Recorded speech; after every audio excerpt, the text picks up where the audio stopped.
Bonjour, chers amis auditeurs et auditrices. C'est Hervé Chezeville à l'antenne pour notre rendez-vous hebdomadaire Panorama Info, dans des circonstances dramatiques que vous connaissez tous et toutes. Et cela va constituer d'ailleurs le sujet de mon émission de ce jour, tout en essayant de remettre les choses dans un contexte historique, comme je le fais souvent. En décembre 2020, je me suis rendu en Artsakh, qu'on appelle aussi Haut-Karabakh, quelques semaines après le cessez-le-feu qui arrêta l'agression militaire azerbaïdjanaise soutenue par la Turquie d'Erdogan, laquelle Turquie, je le rappelle, est membre de l'OTAN. Ce cessez-le-feu avait été imposé par un homme, Vladimir Poutine, et ce sont les troupes russes qui furent ensuite déployées par Moscou pour séparer les belligérants et protéger ceux qui restaient de l'Artsakh, sauvant ainsi le peuple artsakiote et lui épargnant un choix terrible entre la valise et le cercueil. Pour me rendre en Artsakh, j'avais dû franchir des barrages routiers de l'armée russe, et pour ce faire, j'ai eu à parlementer avec des officiers de cette armée. Parlementer en anglais, je le précise. J'ai constaté à cette occasion le professionnalisme de cette armée moderne et je tiens à rendre hommage au travail qu'elle a accompli dans cette partie du Caucase, d'autant plus que l'Occident n'avait pas bougé pour stopper l'Azerbaïdjan et son parrain turc. En octobre 2020, le ministre des Affaires étrangères, Le Drian, ministre des Affaires étrangères français, avait même affirmé que dans ce conflit, la France devait rester neutre, renvoyant ainsi agresseurs et agressés dos à dos.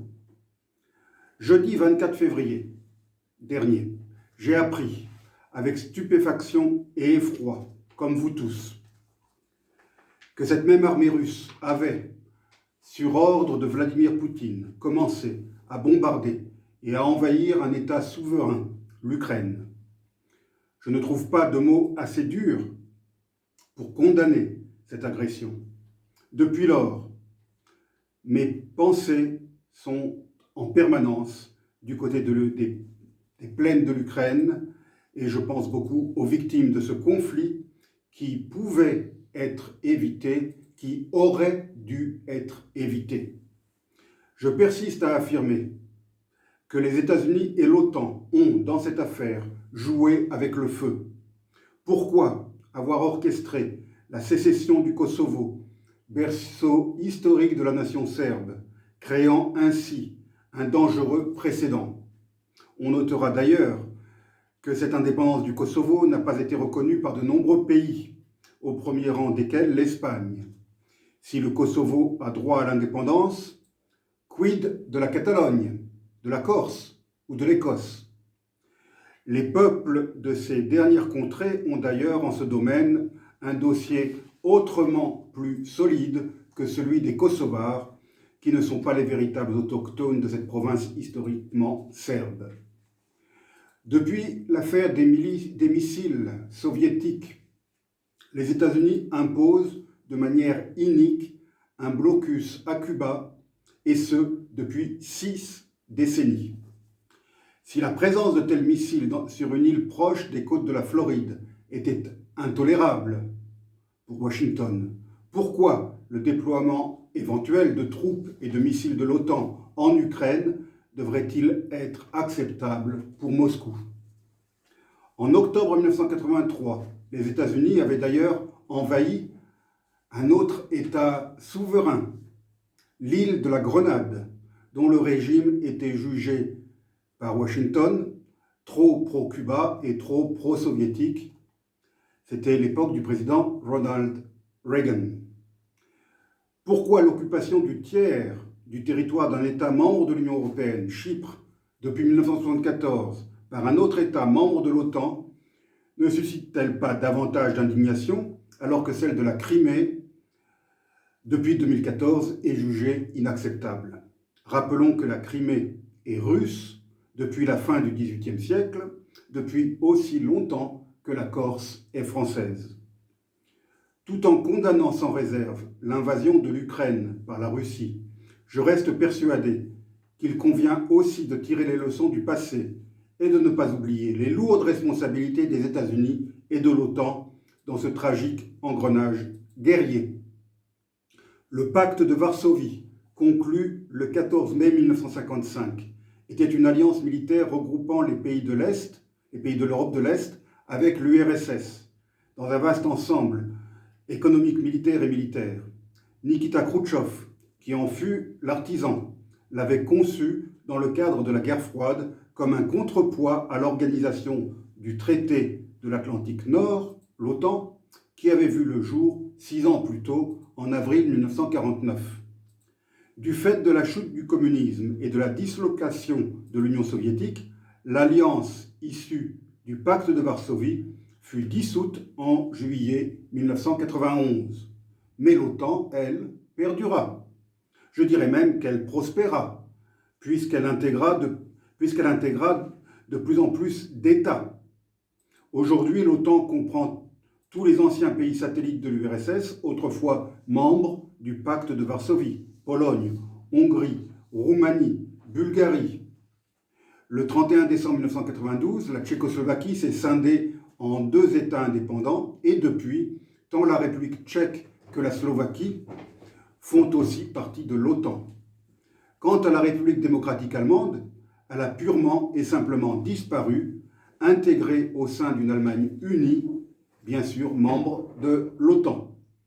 La Slovénie, la Croatie et le Monténégro, pays issus de l'éclatement de la Yougoslavie, ont également adhéré à l'OTAN, ainsi que l'Albanie voisine. La Bosnie-Herzégovine, également issue de l'éclatement de la Yougoslavie, est en voie d'adhésion. Même les pays baltes, Lituanie, Lettonie et Estonie, qui faisaient partie intégrante de l'URSS, sont entrés à l'OTAN. Lors du sommet de Bucarest en 2008, les Alliés ont convenu que la Géorgie et l'Ukraine, elles aussi indépendantes depuis la disparition de l'URSS, deviendraient un jour membres de l'OTAN. Cette position a été réaffirmée lors du sommet de l'OTAN tenu à Bruxelles en 2021. La Suède et la Finlande devraient aussi bientôt faire leur entrée à l'OTAN. Rappelons que la frontière russo-finlandaise est à moins de 200 km de Saint-Pétersbourg. Depuis des années, cette poussée de l'OTAN vers l'Est est perçue par les autorités russes comme une menace directe et comme un reniement des engagements pris jadis par les États-Unis et l'Europe pour lever les objections de Moscou à une réunification rapide de l'Allemagne. Cette inquiétude russe n'a jamais été prise en compte par les dirigeants occidentaux. Or, la Russie du XXIe siècle n'est plus le pays désemparé et ruiné qui émergea de la dislocation de l'Union soviétique en 1991. Ce pays était alors présidé par un ivrogne qui laissa des pans entiers de l'économie russe être privatisés et achetés à vil prix par d'anciens apparatchiks devenus hommes d'affaires qui n'allaient pas tarder à devenir milliardaires. La Russie d'aujourd'hui a été réorganisée sous la direction, depuis plus de 22 ans, d'un homme fort qui a réussi à mettre fin au processus de désintégration et qui est parvenu à redonner une certaine fierté au peuple russe. Depuis son accession au pouvoir, Vladimir Poutine a aussi entrepris de restructurer et de moderniser l'ancienne armée rouge.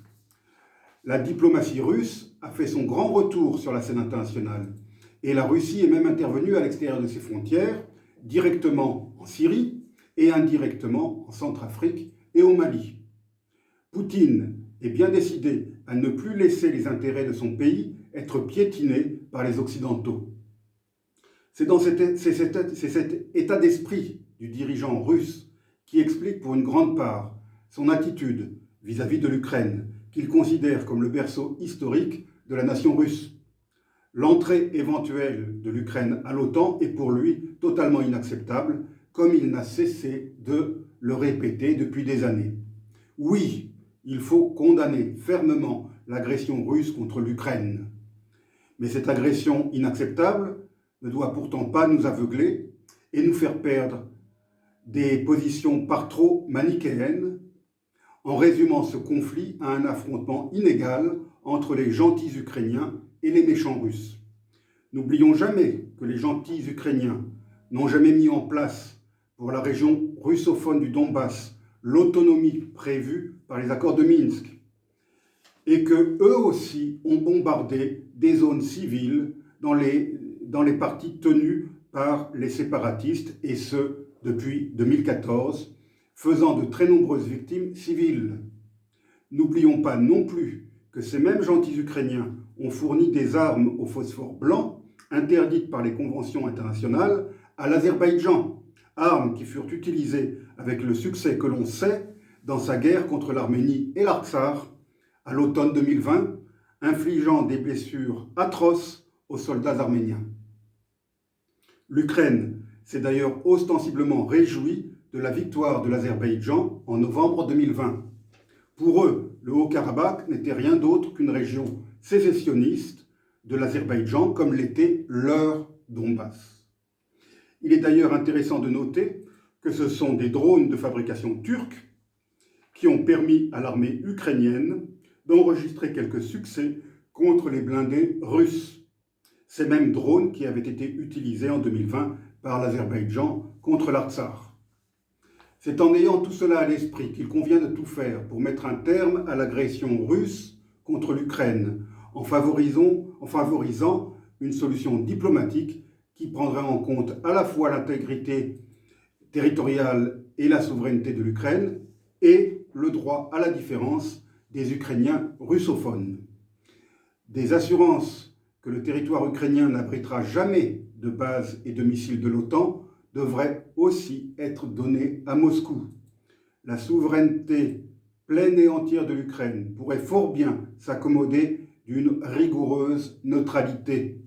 La Suisse est neutre depuis 1815 et cela n'a jamais nui à sa souveraineté. Cette neutralité helvétique est même parvenue à prémunir la Suisse des appétits d'Hitler durant la Seconde Guerre mondiale, alors que les armées nazies occupaient tous les pays frontaliers de la Suisse, à l'exception de la principauté de Liechtenstein, pays lui aussi farouchement neutre. Quant à la Crimée, il conviendrait là aussi de trouver une solution. Cette péninsule, 3 fois plus vaste que la Corse, est russe depuis la guerre russo-ottomane de 1787-1792. Certes, le 19 février 1954, Nikita Khrouchtchev avait offert l'oblast de Crimée à la République socialiste soviétique d'Ukraine à l'occasion du 300e anniversaire de la réunification de la Russie et de l'Ukraine. Mais il s'agissait là d'une simple réorganisation administrative interne à l'Union soviétique. La Crimée a une longue histoire et elle a connu nombre d'envahisseurs depuis l'Antiquité, y compris les Génois et les Vénitiens. Chacun de ces envahisseurs a laissé son empreinte et la péninsule est une mosaïque ethnique, religieuse, culturelle et linguistique. Une indépendance et une neutralité reconnues, garanties par ses voisins, ne pourrait-elle pas être envisagée, tout en laissant l'usage de Sébastopol à la marine russe. Rappelons que Sébastopol, c'est le Toulon russe. En 1960, c'est une telle solution qui avait été appliquée à Chypre. L'île était devenue indépendante et cette indépendance avait été garantie par la Grèce, la Turquie et le Royaume-Uni. Ce dernier pays avait pu conserver, jusqu'à nos jours, à Chypre, ses 2 bases souveraines. Certes, l'invasion turque de 1974 a fait voler en éclats cette expérience et l'île est depuis lors divisée entre un État majoritairement hellénophone, reconnu par la communauté internationale, et un État créé de toutes pièces par l'envahisseur turc dans sa zone d'occupation, État non reconnu par la communauté internationale. Une indépendance criméenne devrait aussi garantir les droits de toutes les communautés qui vivent sur le sol de la péninsule, les Ukrainiens, les Russes et bien sûr la minorité tatare, ce petit peuple musulman qui fut persécuté et massivement déporté sous Staline. Je suis heureux et ému de voir l'Europe et le monde se solidariser de l'Ukraine et condamner l'agression russe. En même temps, je ne parviens pas à m'empêcher de regretter qu'une même solidarité ne se soit pas manifestée pour l'Arménie et l'Artsakh face à l'agression qu'ils ont subie en 2020. Y aurait-il de bonnes et de mauvaises victimes? Existerait-il des peuples que l'on peut se résoudre à voir disparaître de la surface de la Terre et d'autres pour lesquels on a une empathie spontanée? Le peuple arménien du Caucase a tout autant le droit de vivre sur sa terre que le peuple ukrainien sur la sienne. Mais en ce qui concerne l'Ukraine, le ministre français des Affaires étrangères, celui-là même qui appelait à rester neutre en 2020, n'a pas eu de mots assez durs pour condamner l'agresseur russe. Il est vrai que la France achète du gaz azerbaïdjanais pour compenser une éventuelle rupture dans son approvisionnement en gaz russe. J'ai été particulièrement choqué par les propos excessifs du ministre de l'économie Bruno Le Maire, qui n'a pas hésité à déclarer le 1er mars que les sanctions décrétées contre la Russie devraient entrer dans le cadre d'une guerre économique totale. Ça rappelle l'expression de Goebbels, une guerre économique totale devant mener à l'effondrement de l'économie russe. Ce n'est pas avec de tels propos incendiaires que l'on favorisera une solution diplomatique. Le peuple russe n'est pas notre ennemi, mais c'est pourtant lui qui souffrira des conséquences de ces sanctions et non Poutine et sa clique. Oui, mille fois oui, il faut soutenir l'Ukraine. Il faut aider son peuple, mais il faut le faire sans manichéisme. Il faut soutenir les victimes de cette guerre injuste. Il faut aider cette population qui, depuis le 24 février, vit dans la terreur des bombardements, à Kharkiv, à Kiev, à Mariupol ou à Kherson, tout comme il aurait fallu se soucier de la population des régions de Louhansk et de Donetsk, qui vivaient cette même terreur depuis 8 années. À l'automne et durant l'hiver 2020, nous nous étions sentis bien seuls lorsque nous avions tenté de susciter un élan de solidarité pour les victimes de la guerre en Artsakh et en Arménie. Je ne peux donc que me réjouir de voir se développer partout en Europe, y compris en Corse, ce magnifique élan de solidarité et de générosité envers le peuple ukrainien.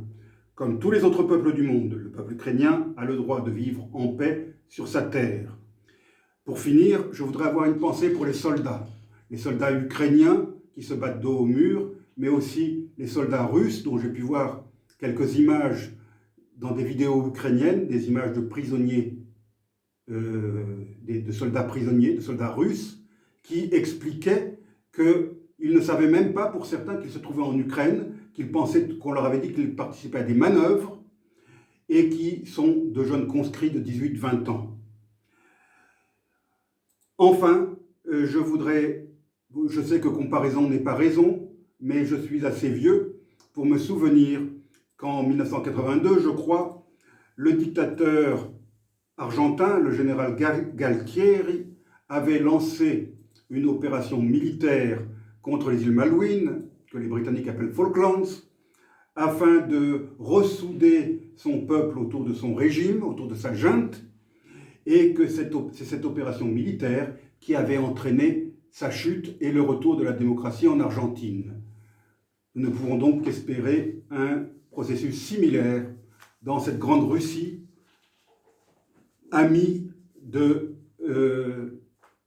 la France et de l'Europe, amie historique avec lequel tant de liens historiques nous lient. Je vous remercie, chers amis auditeurs, et je vous laisse avec un peu de très belle voix ukrainienne.